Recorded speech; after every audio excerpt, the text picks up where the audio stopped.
hadn't for a cell phone, what would I do? What would I do? I put this in front of my face one time. In front of my face. I put it on my forehead. I put this on my forehead. And then I put this. Put that on my chest.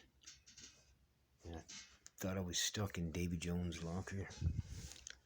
So anyway,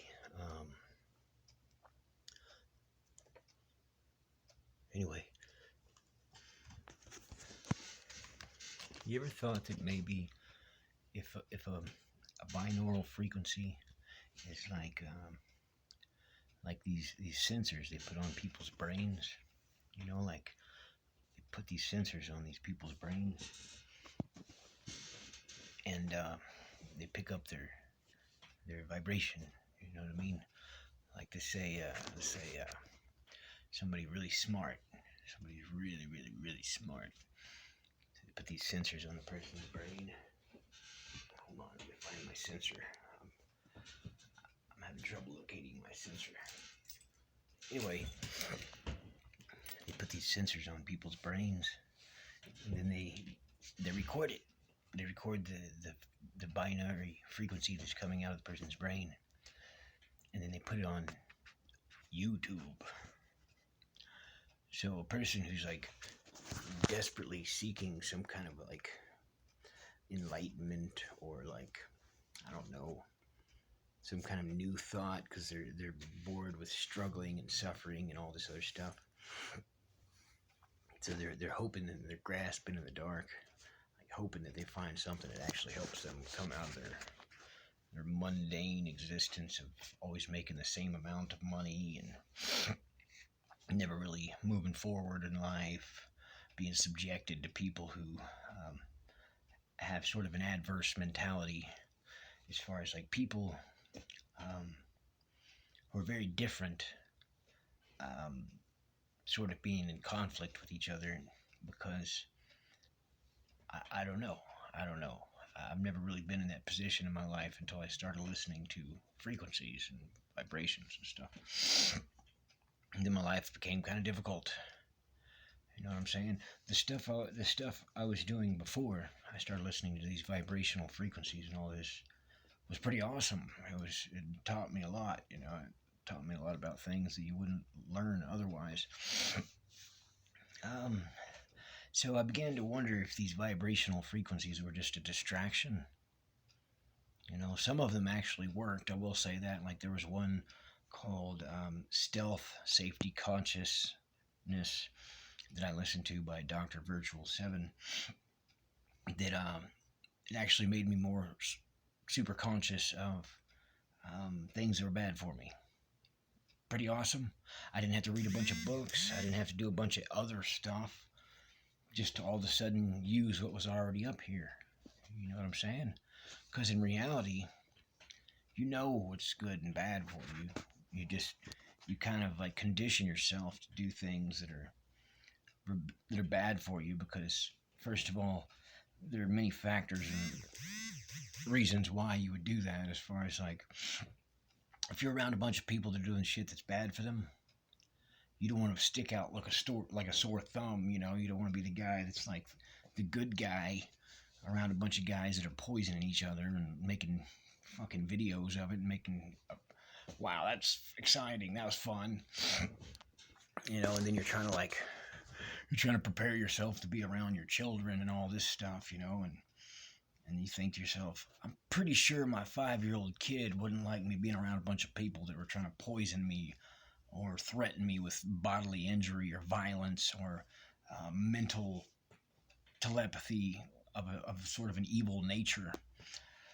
I'm pretty sure, I'm 100% positive actually, that's not appreciated, it's not respected. There's nothing good that comes out of doing that shit and putting it on the YouTube and saying, hey, listen to this, this'll help you come up in life, and then being possessed and obsessed with all this demonic stupid shit in your head.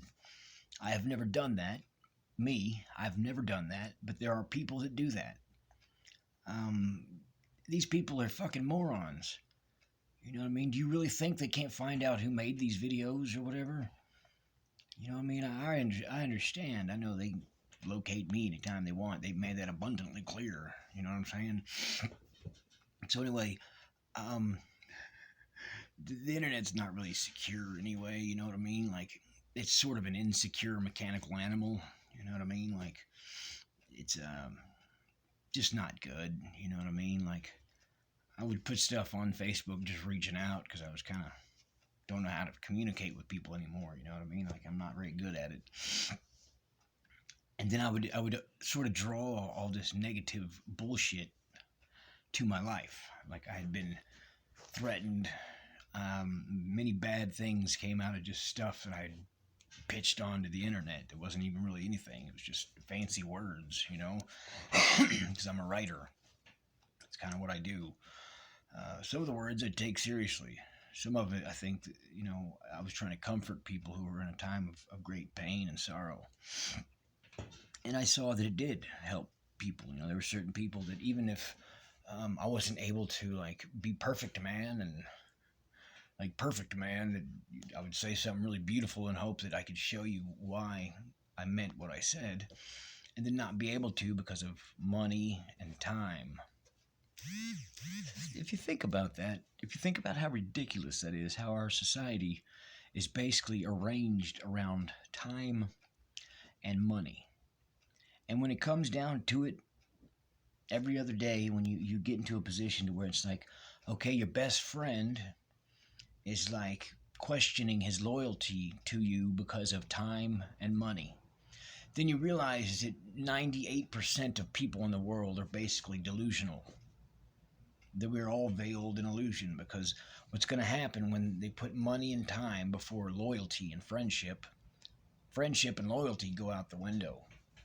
You know what I mean? Like most people in the world are going to fucking just stay alone all the time and have a bunch of money, versus like, well, I could be broke and have a bunch of friends, because if you're broke and you have a bunch of friends, eventually your friends are going to see you later.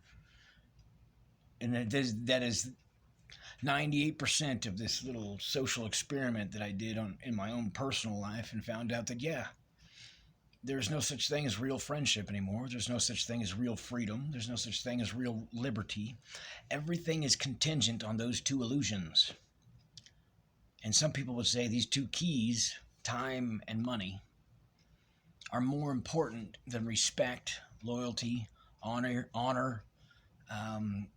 all these things that are the fabric of what holds our society together. Time and money are more important.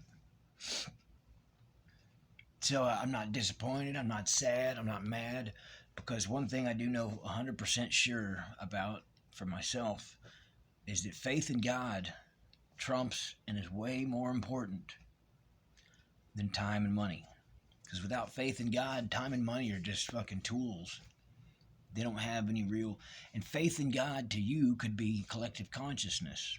It could just be a thing that we all come together on. Faith in God to me is that Jesus Christ, in whatever way, shape, or form he chose to manifest in my life, saved my life more than once. So it doesn't really matter to me what other people think of me. It doesn't really matter if the people I care about and talk to worship the devil or they worship God or Jesus. What matters to me is if people are happy and they're making other people happy around them with their actions. Because that's more important than religion or chains and fetters that keep you stuck in a place of neutrality while you just wanted to have a better life, you know. And I don't want to continuously have to make excuses for things that I have said based on somebody else's consciousness of me being ungrateful or feeling conviction for something that somebody thought they could do for me or didn't do or said they would do and didn't come through. I don't care. I'm not even holding a grudge. I never did. I didn't even expect the people that were saying they were going to help me out with a few things to do anything. Because first of all, when somebody tells you they're going to help you, and they do, sometimes the person that helps you just continuously kind of hangs it over your head. Like the minute you feel like some kind of emotional thing about yourself or your life, like, fuck, this is hard. What about that time I did this and this for you? That's one of the reasons why I wanted to try to become independent. You know what I'm saying? Like just do things for myself. Because I don't know, my own personal family, I've never done something for them and thought, later on, if he starts fucking giving me shit, I'm going to remind him of what I did for him. So I'm saying that because I never really understood that, like, I've always been in a position to where it's like I don't really have a lot of stuff, I never really had a bunch of stuff. I'm not really good at much of anything other than music and art. A few basic things that I'm good at, but I say that because I finally got to a place in my life where I was like, I think I know what I want to do with my life, and I think I know how to do it, and I think that it's not going to be as hard as I thought it would be. Um, so anyway, when I took that mentality, it wasn't that hard. I realized that the gifts and the talents that I had are plenty good the way they are. They don't have to enhance them or make them better or stronger or bionica or anything like that. They were just fine the way they were. You know what I mean? You know what I mean? And the main reason why some of my talents got a little more potent and better is because I thought I wasn't going to live much longer. So I figured, you know what? If I'm gonna do something with my music, I better do it the best that I can because I don't know if I'll get another chance to do it. So there's nothing wrong with that type of thinking. You know what I mean? If you live like you were dying, then every day is your last day. Then every day is your best day. You know what I mean? And then you never think, I have to figure out a way to get a girlfriend. Otherwise, I'm going to be lonely for the rest of my life. You never think like that because it's like, the hell do I need a girlfriend for? I might die tomorrow.